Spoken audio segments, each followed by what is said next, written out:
Já imaginei várias conversas com a minha filha, mas ela é muito nova, então não dá para abordar certos assuntos ainda. E é por isso que eu tô aqui, para falar o que eu acho importante para a educação dela, mas que também serve para quem quiser refletir. Hoje vamos falar sobre diversão. Eu sou Gustavo Aldi e esse é o Histórias para Helena.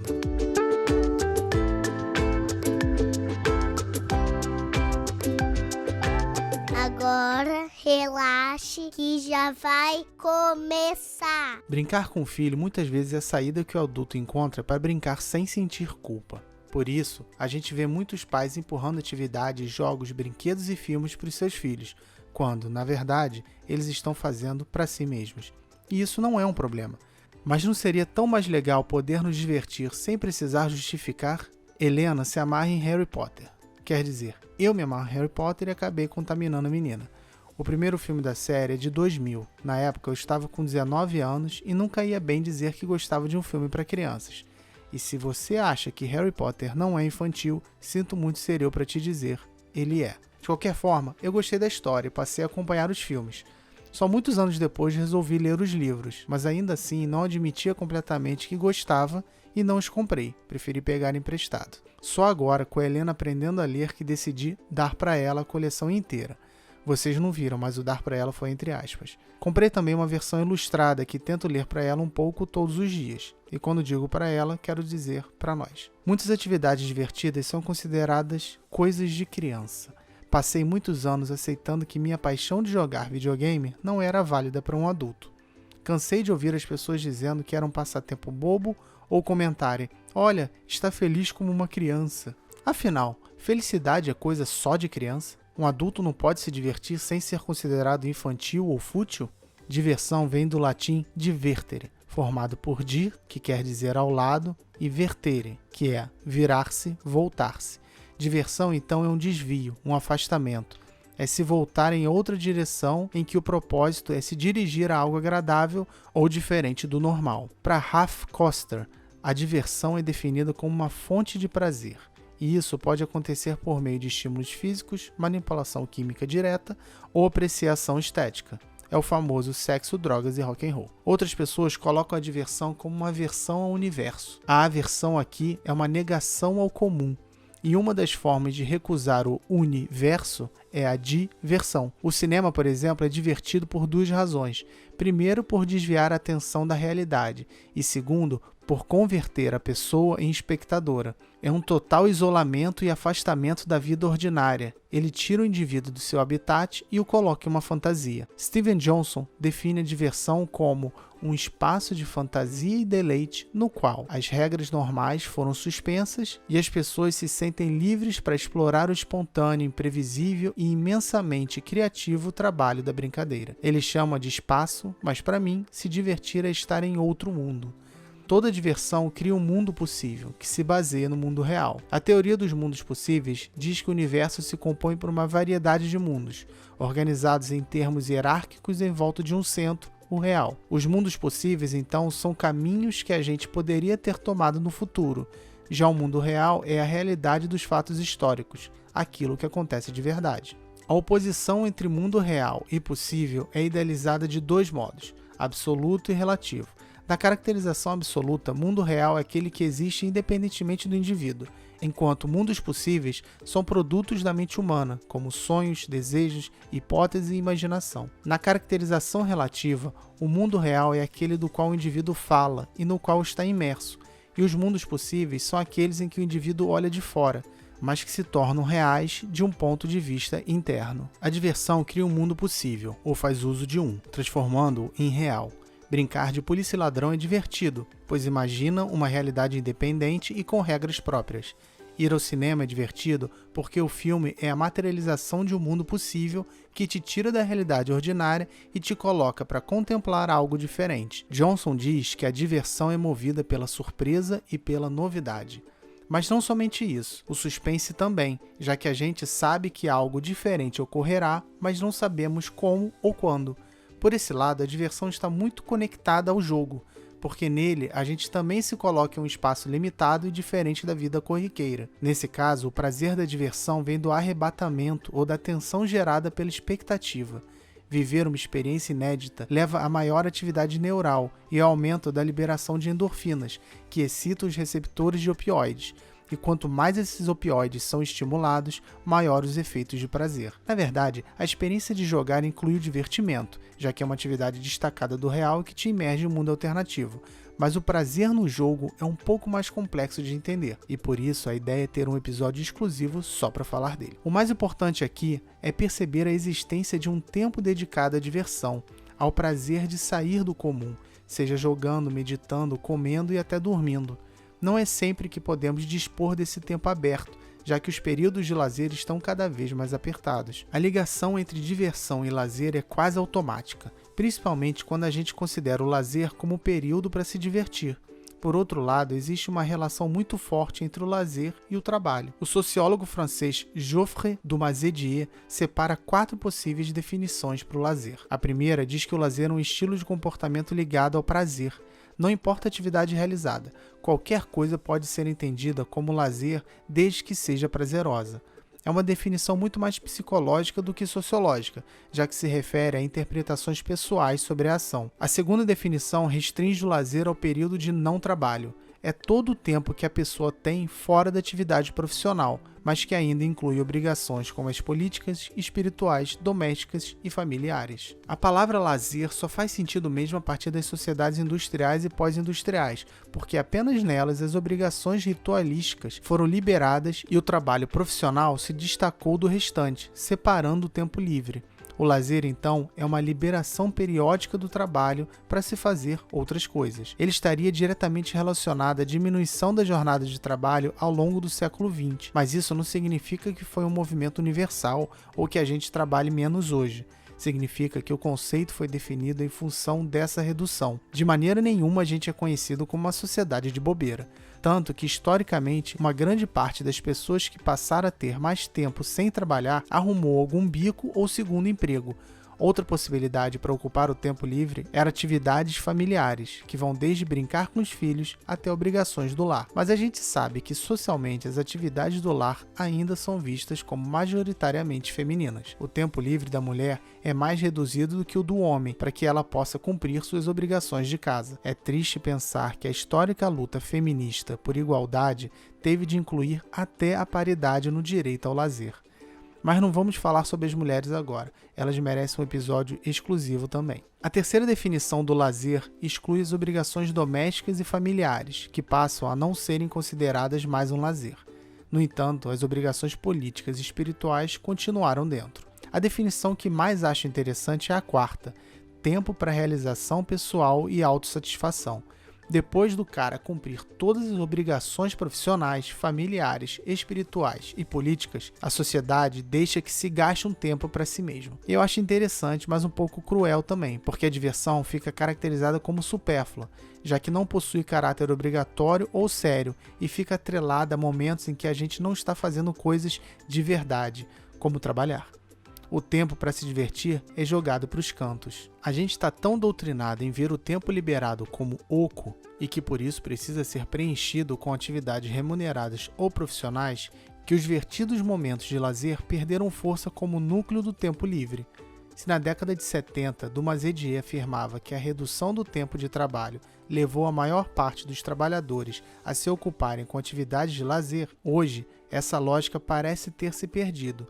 Em boa parte das vezes, o lazer só aparece para preencher as lacunas não utilizadas por atividades consideradas socialmente sérias ou adultas, como mais trabalho, tarefas de casa, atividades religiosas ou treinamento profissional. E isso me deixa triste. Brincar ou se divertir de maneira geral é fundamental para o bem-estar físico e mental, e me arrisco a dizer, até para o cognitivo.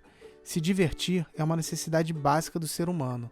Para o Dumazedier, a ética do lazer não é da ociosidade que rejeita o trabalho, nem a da permissão que viola as obrigações, mas a de um novo equilíbrio entre as exigências utilitárias da sociedade e as exigências desinteressadas da pessoa. Como tudo na vida, o equilíbrio é fundamental. A injusta conexão direta entre trabalho, dito sério, e diversão, dita fútil, acabou ofuscando a autonomia da diversão como parte do planejamento de vida. Muitas vezes não a incluímos em nossos planos. Por isso, quero propor outra definição para o lazer, que pode não ser validada sociologicamente, mas me agrada, então está valendo. É o tempo que precisamos nos divertir. Nesse caso, não encaro o divertimento como uma possibilidade a ser executada se der tempo, mas uma necessidade fisiológica e social, assim como fazer xixi e trabalhar. Para o psicólogo americano Abraham Maslow, o ser humano é um animal que está sempre querendo algo para satisfazer seus objetivos. Maslow é conhecido por propor uma classificação das motivações humanas a partir de necessidades básicas. O autor não restringe o comportamento humano a apenas essas motivações, já que nem todo comportamento é determinado por elas. Na verdade, a gente pode até dizer que nem todo comportamento é motivado, pelo menos racionalmente. Ao todo, ele define 5 conjuntos de necessidades básicas: fisiologia, segurança, relacionamento, estima e autorrealização. Essas necessidades se relacionam entre si em uma hierarquia de superioridade. As mais básicas monopolizam a consciência e as capacidades do organismo. As menos são minimizadas e até esquecidas ou negadas. Na medida em que elas são satisfeitas, a próxima necessidade mais acima emerge e passa a dominar a consciência e servir como centro do comportamento. Elas ficam organizadas como se fosse uma pirâmide. Imagine que você está trabalhando quando começa uma vontade de fazer xixi. Enquanto não está apertado, consegue continuar, mas depois de um tempo nada passa em sua cabeça além de ir ao banheiro. Você precisa se aliviar. Uma vez satisfeita tal necessidade, você volta ao trabalho. De repente, um amigo te chama para tomar um café, mas você está no meio de um texto e não pode parar. Quando acaba, se levanta e vai conversar na copa do escritório. Daí, outro colega pede uma ajuda, mas você nega, pois ainda está terminando o café. A ajuda era para concluir o parágrafo de um texto de forma mais interessante. O texto está complicado, mas você se esforça e consegue elaborar uma conclusão muito boa. Nesse exemplo, fazer xixi é uma necessidade fisiológica e está na base da pirâmide. Trabalhar é uma necessidade de segurança. Conversar é uma necessidade de relacionamento. Ajudar o colega é uma necessidade de estima e conseguir finalizar o parágrafo é uma necessidade de autorrealização. A ordem hierárquica não é fixa, embora a maioria das pessoas com quem Maslow trabalhou tenha confirmado as necessidades na ordem apresentada, mas há exceções que indicaram outra configuração, como por exemplo, indivíduos que consideraram a estima mais importante que o relacionamento, ou quando uma necessidade que tem sido satisfeita por um longo período tende a ser desvalorizada. Relacionamento, estima e autorrealização são necessidades que podem ser facilmente satisfeitas por meio da diversão, como em viagens, conversas, prática de jogos e entretenimento em geral. Assim, desde que não seja reprimida, a gente pode entender a atração por atividades divertidas como uma demanda social interna de autorrealização. Dumas Edier identifica 4 propriedades para o lazer, mas que podem perfeitamente ser aplicadas na diversão: liberatória, desinteressada, hedonista e pessoal. Nesse caso, o divertimento é uma atividade voluntária, sem fins lucrativos ou práticos, que busca o prazer e que responde a demandas próprias do indivíduo, ou seja, as pessoas se divertem porque querem ser felizes. Mas nem sempre a diversão é entendida como algo positivo. No livro Fahrenheit 451, Ray Bradbury cria uma distopia onde os livros são proibidos e pensar, ou melhor, questionar, é inútil. O bobeiro Betty, que nessa história não apaga, mas bota fogo nos livros encontrados, diz que a vida é imediata, o emprego é que conta, o prazer está por toda parte depois do trabalho. Por que aprender alguma coisa além de apertar botões, acionar interruptores, ajustar parafusos e porcas? Nessa realidade criada pelo autor, o prazer era utilizado como ferramenta de controle. Como os livros estimulavam o pensamento, eram proibidos, mas não o lazer. A diversão era utilizada como ferramenta de alienação. Esse medo, inclusive, era uma preocupação de alguns pensadores do século passado, que temiam que o tempo livre servisse como um fator de despolitização, um novo ópio do povo. Eles tendiam a negar a existência do lazer, que consideravam uma alienação, uma ilusão da livre satisfação das necessidades do indivíduo, já que essas necessidades seriam manipuladas pelas forças econômicas da produção e do consumo de massa, conforme os interesses de seus donos. Tem uma outra galera que pega pesado e afirma que a diversão debilitaria a reflexão, já que seus produtos exigiriam pouco esforço na assimilação para garantir uma recepção instantânea e prazerosa. Nesse caso, o divertimento contribuiria para o alastramento do tédio, do nojo e da angústia. A diversão seria, portanto, um caminho seguro para o idiotismo. Um pouco pesado. Mas será que a alienação abstrai completamente a subjetividade? A propaganda e padronização do consumo são assim tão fortes a ponto de comandar o comportamento das pessoas? É claro que não podemos negar a influência, já que a diversão é, por natureza, uma espécie de isolamento da realidade, mas também não podemos colocar tudo na conta dela. Em O Poder Inovador da Diversão, Steven Johnson traz outra perspectiva a respeito da diversão, não de alienadora, mas de força motriz. A história não é sempre moldada por grandes acontecimentos, como batalhas, eleições ou fenômenos da natureza. Às vezes, pequenas coisas podem causar mudanças gigantescas. A ida de Charles Babbage ao Museu Mecânico de Merlin em 1801 é um exemplo. Depois de ficar fascinado com a boneca autômata de uma dançarina, o menino começou uma obsessão por dispositivos mecânicos que emulassem o comportamento humano. Nessa linha, alguns anos mais tarde, esboçou planos de uma máquina de calcular que levou à máquina analítica, hoje considerado o primeiro computador programável. Não temos como negar que o computador mudou o mundo, mas traçar sua origem até um show de entretenimento pode parecer forçado a princípio. Não seja por isso, vamos pensar em outro exemplo. O algodão é uma mercadoria bem importante, e sempre foi. Mas qual a razão do intenso consumo? Apenas sua virtude têxtil? Mesmo tendo chegado na Europa em 1498, trazido por Vasco da Gama da Índia, o algodão só conseguiu formar um mercado de massa no século XIX, ao superar a lã e o linho. Nesse caso, não foi a necessidade que provocou o consumo pelo algodão, foram suas qualidades visuais e decorativas que o elevaram como item da moda. Durante 150 anos, o algodão foi só mais um tecido, e isso mudou na segunda metade do século XVII, com a criação de lojas exuberantes e galerias suntuosas que passaram a atrair cada vez mais o público consumidor. A partir daí, fazer compras deixou de ser uma relação direta e trivial de troca e se transformou em um momento de lazer, uma diversão. Há quem diga que a cultura do consumo começou no século XIX, após a Revolução Industrial, mas há também a hipótese de que o divertimento causado pelas idas às sofisticadas lojas nas ruas de Londres impulsionou uma cadeia de industrialização que culminou na Revolução Industrial. Mas como a diversão é considerada trivialidade, acabamos não a encarando como um incentivo ao aperfeiçoamento industrial no século XVIII. Outra consequência, não tão maneira, foi a intensificação da escravidão no sul dos Estados Unidos. Por volta de 1860, os escravos correspondiam a 50% da população total dos estados do sul. Tudo isso para trabalhar nas plantações de algodão. Isso é só para deixar claro que nem sempre o divertimento vai causar bons resultados. Johnson também inclui na lista de consequências inovações e mudanças históricas, como museus públicos, indústria da borracha, computadores, revolução industrial e cultura das celebridades, e também tragédias, como a escravidão e a colonização. Aqui vale uma ressalva. A visão de Steven Johnson é um pouco exagerada, determinista demais.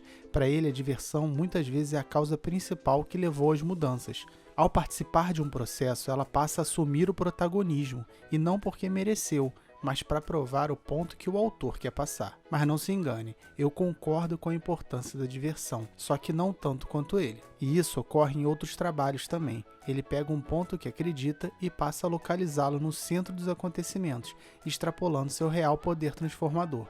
A gente não pode negar o poder da diversão, mas colocá-la como determinante isolada é um pouco demais. De qualquer forma, a verdade é que a diversão possui tanta força que é capaz de isolar a pessoa dos acontecimentos que a cercam e de influenciar, mas não determinar, eventos que alteram a dinâmica global, para o bem ou para o mal. Mas agora que a gente sabe sobre a importância e força da diversão, o que devemos fazer com ela?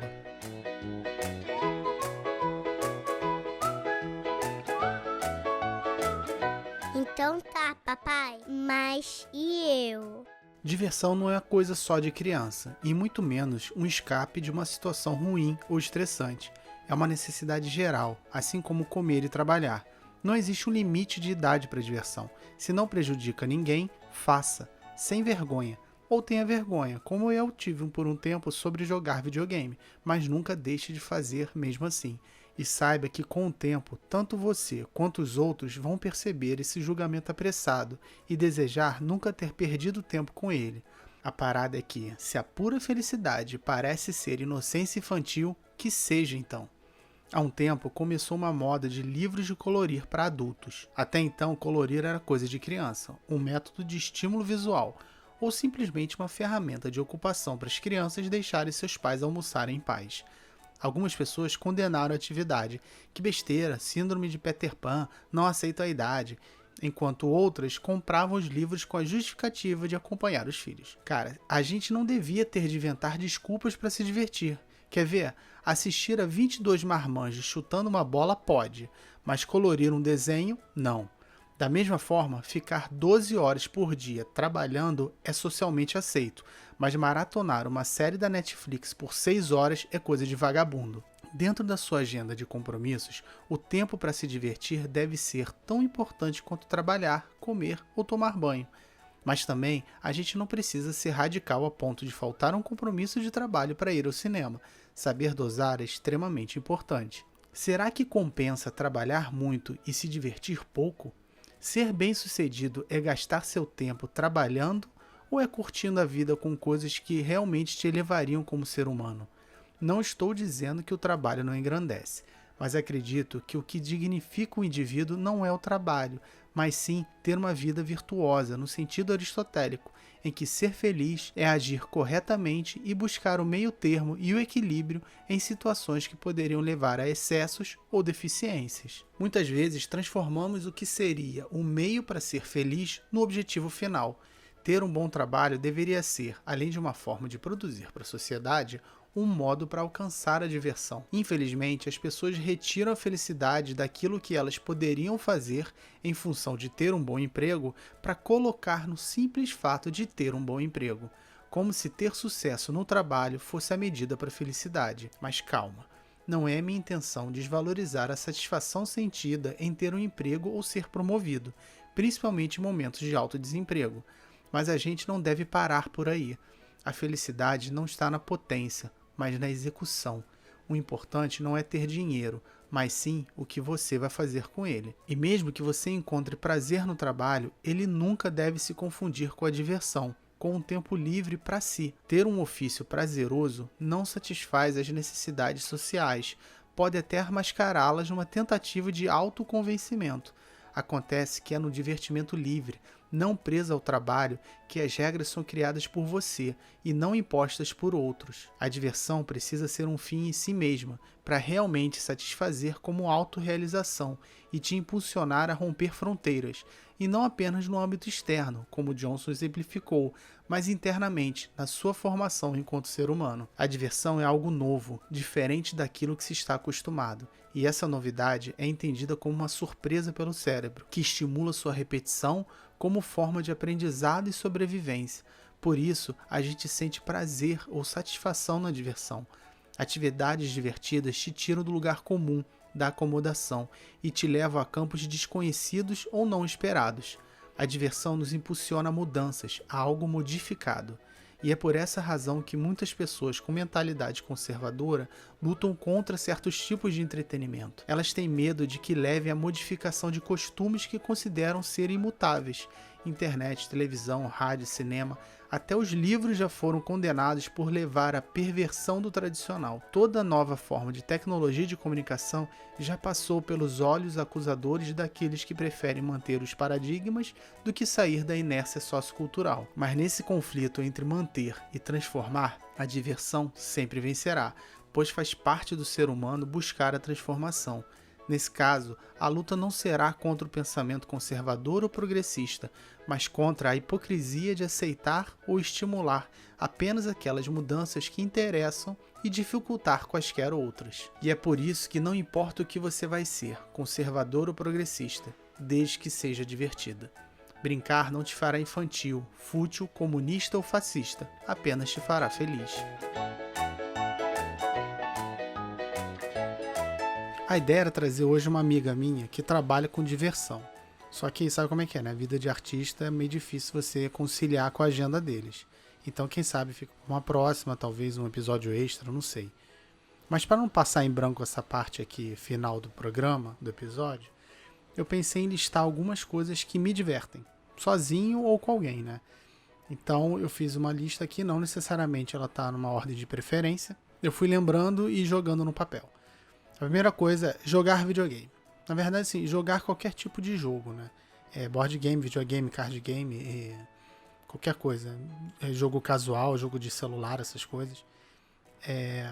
Jogar videogame me diverte tanto que eu até dediquei um capítulo da minha tese de doutorado para isso. Então, quem sabe isso vira um episódio no futuro, né?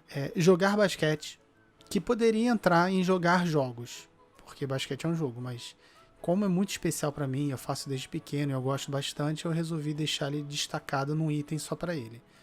Ler. Bom, ler acho que é fácil saber porquê, até porque eu fiz um episódio todo só sobre isso, né? E bota junto nisso escrever também. Escrever qualquer coisa. Para site, histórias, escrever artigo científico, escrever post no WhatsApp, qualquer coisa. Produzir histórias para Helena, claro, porque isso aqui realmente é muito divertido. Até porque se não fosse, acho que eu não ia conseguir fazer, né? Que inclusive é um bom tema também para um futuro programa, um futuro episódio aqui, né? Essa questão da produção para a internet. Fica aqui anotado para o futuro. Fuçar as redes sociais, assim, realmente isso te diverte, te tira um pouco da realidade que você está vivendo, né? Você está lá no restaurante, pega o celular, vai mexendo nas redes sociais e acaba a tua vida social. Mas assim, qual social? Não sabemos.